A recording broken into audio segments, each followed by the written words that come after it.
What's up, everybody? Welcome to Podcast Now. I'm Alex, and in this video I'm going to be previewing Dragon Quest Builders 2. Now, Dragon Quest Builders 2 releases on the PS4 and Nintendo Switch on July 12th, 2019. Now, this is a sequel to Dragon Quest Builders that was released almost 3 years ago, and it was released mainly on PlayStation consoles. PlayStation 3, and it actually made it to PS4, and it actually was on PlayStation Vita as well, and it was ported to the Nintendo Switch just a year ago. So, especially if you're a Nintendo Switch owner, you're getting these games pretty fast back to back. And the last Dragon Quest game in general, Dragon Quest XI, came out in 2017. Now, this game to me looks to be all the improvements that people were asking for from the first Dragon Quest Builders. And this is a game and a game franchise that obviously I think has its own big market in the people that actually like it. Now, I don't think this game is for everybody. To be honest with you guys, it's not even a game for me. I was watching a lot of gameplay. I saw a person actually review the game because this game did come out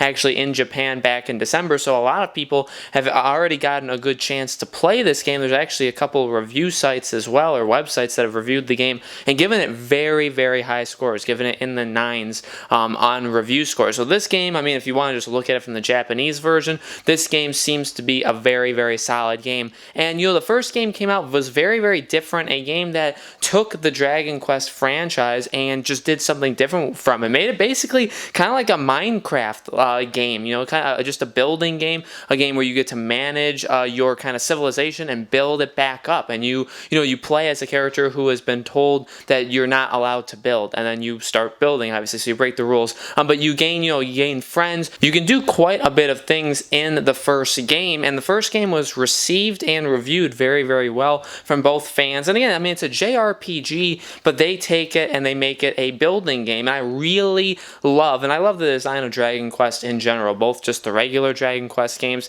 and what they did with this game. I think this game looks absolutely beautiful. I love kind of like the cell shading. It reminds me very much, and I know this game franchise has been around for a very, very long time, but I love that like Ni no Kuni looking Legend of Zelda kind of design. I think it looks really, really beautiful. I honestly feel like it's one of the best, if not the best, designs. Besides like realistic games or games that just look really good, games like say Uncharted or The Last of Us back in the day, or even The Last of Us Part 2, the games that look super, super real, those are, I think, the games I'll always tend to lean to, just because I do like that realism.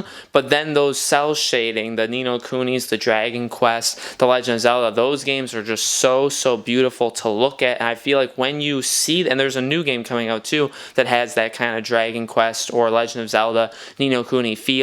When you see these games, I feel like they just kind of stand out to you, and the fact that it's being put in, I feel like people are going to be able to jump into this game more than they would a normal Dragon Quest game. I think that's why they made this. I think that's why, they started from the beginning and now they're making a second one, because it's a game that's focusing on playing it with people. This game, you can play it online. It's up to 4 players, multiplayer, and you can go around and you do what you normally do in the single player, or if you're just playing by yourself, and you do that with others. And I think that's a really cool idea. I think that, that's, I think, a feature that a lot of people asked for. Also, flying and going underwater and doing underwater exploring. Those things were missing from the first game, and those are present here. You can see it in the trailers of this game, as well as you can, traveling wise, you can take kind of birds that'll fly you from one place to the other, or you can go underwater. So, this game, again, I don't think it's a game for everybody, but I feel like instead of the turn-based, combat and the turn-based style that Dragon Quest is, and a lot of those JRPG games are,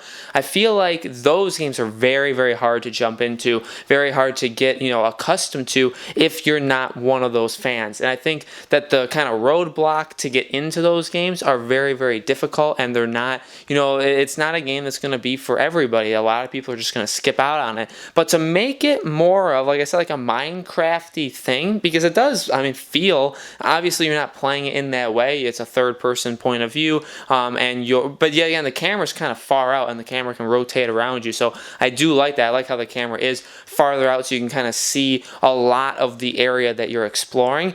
Really, really cool. And then it's got that Minecraft-y, kind of build and break apart and build whatever you kind of want. It's got that kind of feel. And again, you have like your civilization, you have people that follow you, and now you can play it with friends. So you can do everything you'd be doing normally, but with more people. So I think that at, in terms of like engagement, in terms of people that would want to play this game or would just look at it and say, you know what, I may be interested in something like that, I feel like this is a game, especially I think even more than the first Dragon Quest Builders, that's really trying to get to those people that's saying, okay, look, we get it. We have the Dragon Quest fans. I think if you're a Dragon Quest fan, you're gonna love it. It takes place in that universe, and Dragon Quest has been around for so many years. And like I said, the 11th game in the main franchise just came out 2 years ago. So you have those fans. I think they would all kind of be inclined to at least take a look at this game.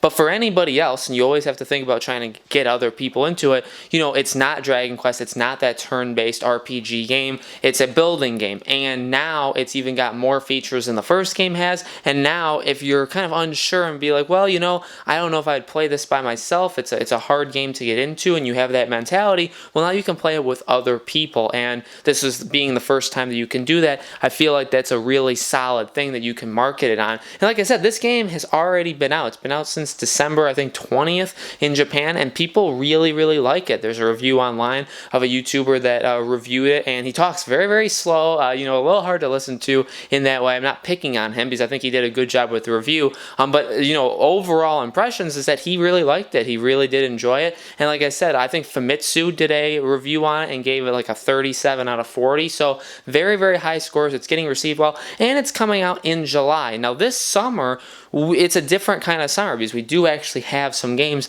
and they're kind of built off of these kind of games. So, you know, we have Dragon Quest Builders, we have Marvel Ultimate Alliance, which to me is the game of July, and it's honestly the only game of July, in my opinion, that I'm even going to be looking at. But, you know, we do have Dragon Quest, we have Fire Emblem, which a lot of people like Fire Emblem. So July is not a dead month like it normally is. We actually have 3, I'd say, decent-sized games that kind of all range. I think Ultimate Alliance is a really big game. I think Fire Emblem is a pretty big game as well, and then Dragon Quest I think is kind of that medium-sized, very you know, a niche market. But we have July being a pretty, you know, crowded gaming market where games just come out one week after the other, and it's actually really refreshing and really cool that we get to see that. So I'm excited for this game. I want to see, you know, people in America or just not in Japan play this game, not because of anything, any reason other than I just want to see more hands on it. There's really not a lot of videos and really not that much information to go off of on this game. There's only a couple videos, there's only a couple actual like official releases from the developer talking about this game, so